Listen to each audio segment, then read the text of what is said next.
The year is 2010. You're sitting on your sofa, about to settle into a nice gaming session.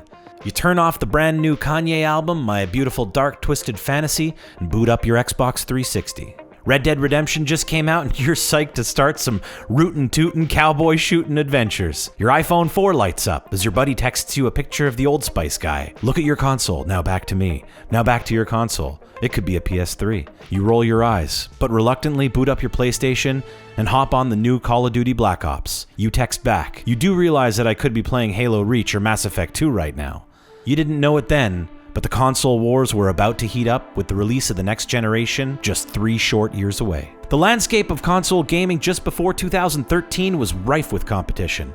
PlayStation and Xbox competing for user base, with specialties in action titles and first-person shooters. Online gaming was really becoming important, and Microsoft definitely held the crown in that regard. Xbox had their lineup of IPs, notably including Halo, Gears of War, Forza, and Crackdown. Meanwhile, PlayStation was building incredibly vivid worlds, featuring unique stories with the Uncharted series, The Last of Us, and God of War. Nintendo was there too, doing Nintendo things.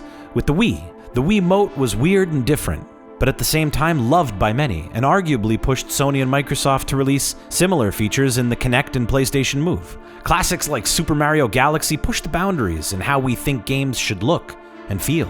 As we move forward in our timeline, rumors about new consoles start to pop up.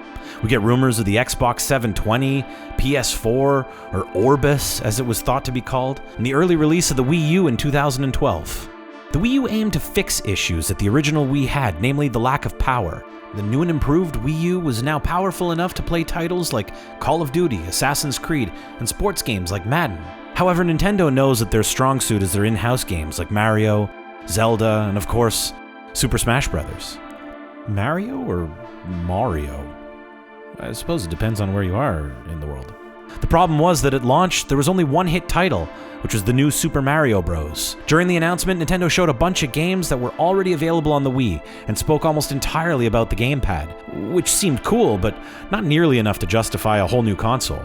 In fact, a lot of people were confused as to whether or not the Wii U was a new console or just the added controller. Needless to say, the reception of the Wii U was not nearly as positive as the Wii. The lack of competitive hardware, the gamepad battery only lasting 3.5 hours, and the small number of launch titles resulted in lower sales figures. 3.5 hours? Come on. What is that even? The Wii U sales could not hold a candle to its predecessor or its competition, selling only 13 million units in its 5-year lifespan. To give you an idea, the Wii sold 100 million units by 2013. The Wii U's primary focus on launch was the new controller. Yay. 1 year later, and we had the official release of the PS4 and the Xbox One, and boy were we in for a treat. Watching the reveal trailers showed exactly how Microsoft wanted to differentiate itself from the PlayStation with a large focus on home entertainment. Microsoft couldn't stop talking about how the Xbox One would be the only thing you need in your living room, from movies, apps like YouTube and Netflix to live TV. Xbox could do it all. Oh, and it was also a gaming console.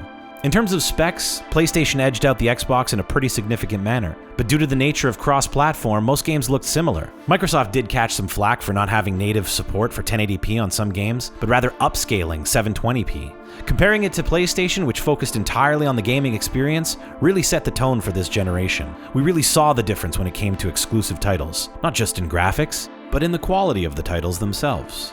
On launch, neither console really had any killer exclusives. Xbox showcasing Forza and Dead Rising, and PlayStation hoping that Killzone and Warframe would move their console. Killzone looked promising during E3, but was a complete and utter disappointment upon launch. What we got on release was not at all what was advertised during the trailers. This turned out to be some foreshadowing of how the gaming industry would not be able to deliver on promises in the future. More on that later. Only towards the end of their cycle did we really see the difference in the exclusive titles that the consoles offered. As the consoles matured, so did the tech we have in our televisions. As a result, we saw hardware refreshes for both the Xbox and PlayStation in the form of the Xbox One X and the PS4 Pro, both offering 4K gaming and faster load times as well as slight redesigns. We also saw Nintendo come through with a huge success in the Nintendo Switch.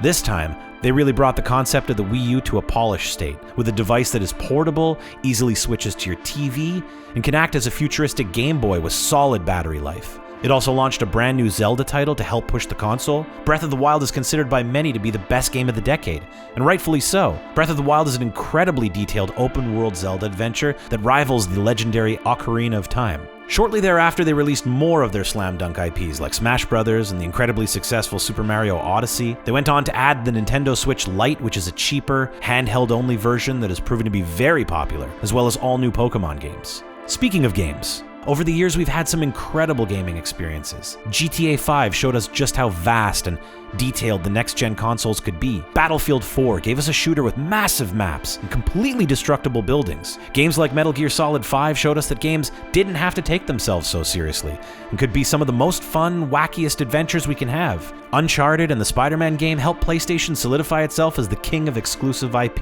And Microsoft giving us Gears 5, a well-received Gears game that doesn't stray too far from the formula. As time went on, we saw the influence of mobile gaming, specifically the freemium content, start to take shape. And as a result of their popularity, it began to influence the console world. A few titles come to mind. Of course, Fortnite bringing us the most popular free-to-play game that also really enforced the Battle Royale genre, and the business model of paid cosmetic upgrades. Not only that, but it really brought gaming into the spotlight. Having Drake stream with Ninja was surreal. We also saw the rise of pre-ordering and beta access becoming one of the main ways to sell a game. Companies began pushing pre-orders by offering exclusive perks to those who would pay up front, but oftentimes would not deliver on what they promised. Two standout moments would be No Man's Sky and Star Wars Battlefront 2. No Man's Sky had some of the biggest hype I'd ever seen. Coming from a small developer, their game showed off insane graphics and procedurally generated worlds and planets in a multiplayer setting. It had its own scanning Pokédex system for all the flora, fauna, and animals, a seemingly great upgrade system to your ship, and much, much more. However, what we got was a neat little space exploration game, with almost none of the features promised before release. A week after launch, No Man's Sky was drowning in negative reviews. In fact, 70,000 players had given it a mostly negative rating on Steam. While the developer Hello Games has since offered a lot of free updates and the game now has a lot of what was originally promised, the damage was largely done. Star Wars Battlefront 2 would also go down in history as one of the most negative launches in gaming history. They even earned themselves a Guinness World Record for most downvoted comment in the history of Reddit. This all came about with their pay-to-win model. In other words, you can pay to get exclusive perks and benefits to garner an advantage over your enemies. They also had some of their characters locked initially, saying that they wanted you to feel a sense of pride and accomplishment in unlocking crucial characters after paying for a AAA title. No one is against having to play to unlock characters, but the problem here is that it took a ridiculous amount of time to unlock Darth Vader in a Star Wars game. Of course, you could always pay to unlock the hero. The post in question currently has over 667,000 negative karma on Reddit. Despite these failures, the industry is still selling unfinished games under the guise of pre-orders, with exclusive perks to those buying the Founders Pack or whatever other bundle they're offering, only to have you buy the season passes 3 weeks after release. Looking at you, Modern Warfare. Loot boxes and cosmetic upgrades are still prevalent, and they don't appear to be going anywhere anytime soon. It isn't all bad, though. We've had some massive successes in gaming. Minecraft, although launched in 2009, has dominated throughout the decade and is easily the most popular game ever made. Counter-Strike reigns supreme alongside Rainbow Six Siege as far as competitive first-person shooters go, and of course Fortnite is incredibly popular and accessible. Fortnite is also responsible for bringing the console gaming experience to mobile devices. We now have Call of Duty mobile and things like Apple Arcade that are sure to start blurring the line between console and mobile. Rockstar Games continues to impress us with Red Dead Redemption 2, Final Fantasy has offered some amazing new stories in their lineup, and the MOBA lineup of League and Dota are insanely popular. To recap, we saw some of the most monumental gaming experiences thanks to the PS3 and Xbox 360, but it took a while for the current gen to really get their wheels spinning, coming off of flat releases with broken promises, lackluster titles, and in some cases poor hardware. PlayStation has their exclusive titles to thank, Nintendo has themselves and their creativity to thank, and Xbox, well, the entire gaming community has Fortnite to thank. So what's next?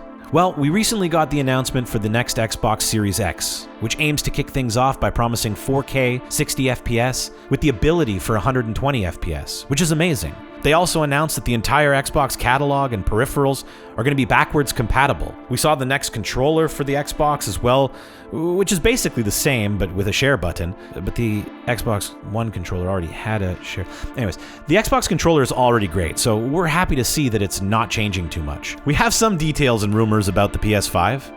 Mostly that it's going to have great new hardware and potentially focus on some brand new VR and streaming services. Keep in mind that Sony has announced very little, so all this could change. The only certainty is that the PS5 should come out for the holiday 2020 season. What are your fondest memories of the last decade? And what are you looking forward to most? We'd love to hear from you in the comments. Don't forget to hit that subscribe and like button for more videos about games and other things that we do on this channel. Thanks for watching, and see you next time, pal.